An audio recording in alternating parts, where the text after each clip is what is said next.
కార్తీక పురాణం 16వ అధ్యాయం. స్తంభదీప ప్రశంస. దీపస్తంభము విప్రుడగుట. స్తంభదీప ప్రశంస. ఓ రాజా, కార్తీక మాసము దామోదరుడికి అత్యంత ప్రీతికరమైన మాసము.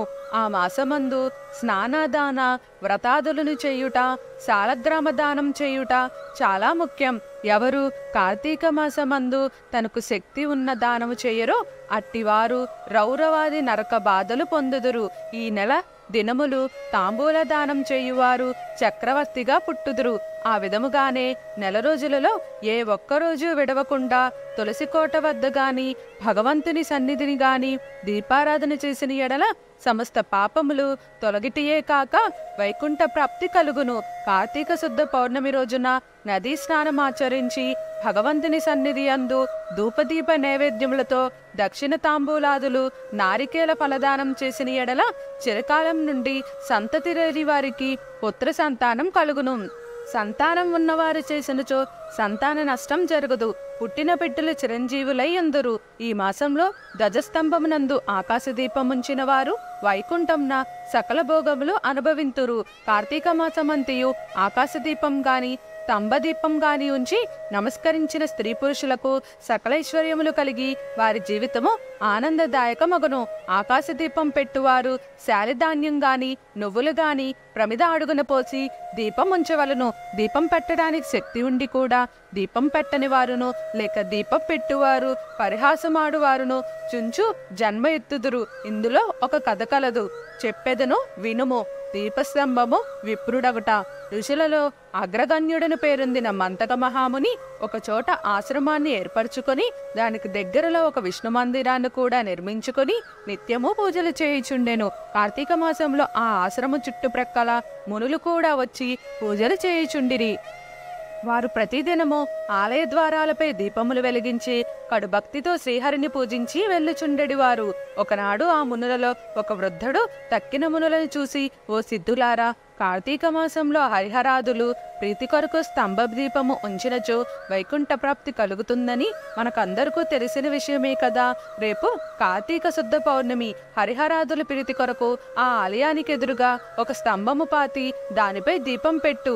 ఆ కావున మనం అందరము అడవికి వెళ్ళి నిడుపాటి స్తంభము తోడుకొని వద్దము రెండు అని పలకగా అందరూ పరమానంద భరితులై అడవికి వెళ్లి చిలువలు పలువులు లేని ఒక చెట్టును మొదలంట నరికి దానిని తీసుకువచ్చి ఆలయంలో స్వామికెదురుగా పాతిరి.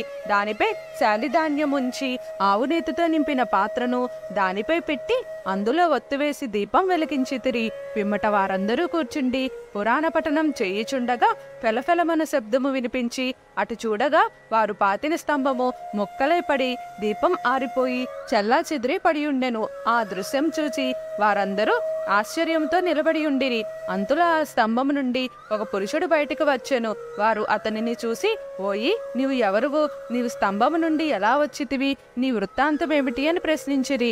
అంత ఆ పురుషుడు వారందరికీ నమస్కరించి, పుణ్యాత్ములారా, నేను క్రిందటి జన్మముందు బ్రాహ్మణుడను, ఒక జమీందారుడును. నాకు చాలా ఐశ్వర్యం ఉండేది. న్యాయాన్యాయాలు విచక్షణాలు లేక ప్రవర్తించి తిని దుర్బుద్ధులాడుటచే వేదములు చదవక శ్రీహరిని పూజించక దాన ధర్మములు చేయక మెలుగుతిని. నేను నా పరివారంతో కూర్చుండి ఉన్న సమయముని విప్రుడైన వచ్చి నన్ను ఆశ్రయించెను.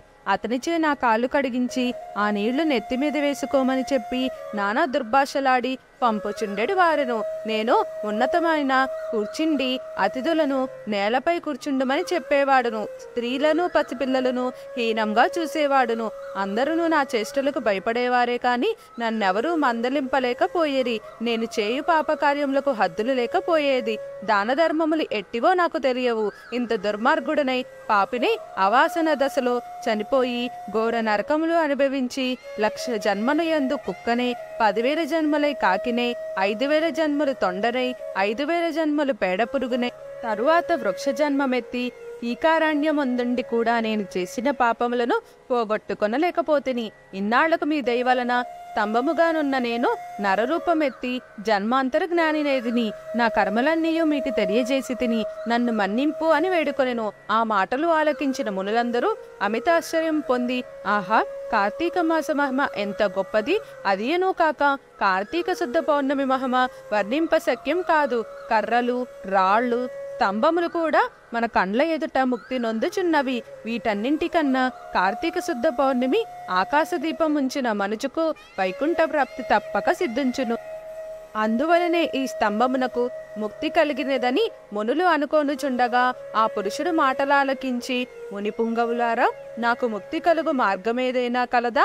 ఈ జగంబున నెల్లరకు నెటుల కర్మము బంధము కలుగును, అది నశించేటట్లు అని సంశయము బాపుడని ప్రార్థించెను. అక్కడ ఉన్న మునీశ్వరులందరూ తమలో నోకడుగు అంగీరసమునితో, స్వామి, మీరే అతని సంశయమును తీర్చగలరు, వివరించుడు అని కోరిరి.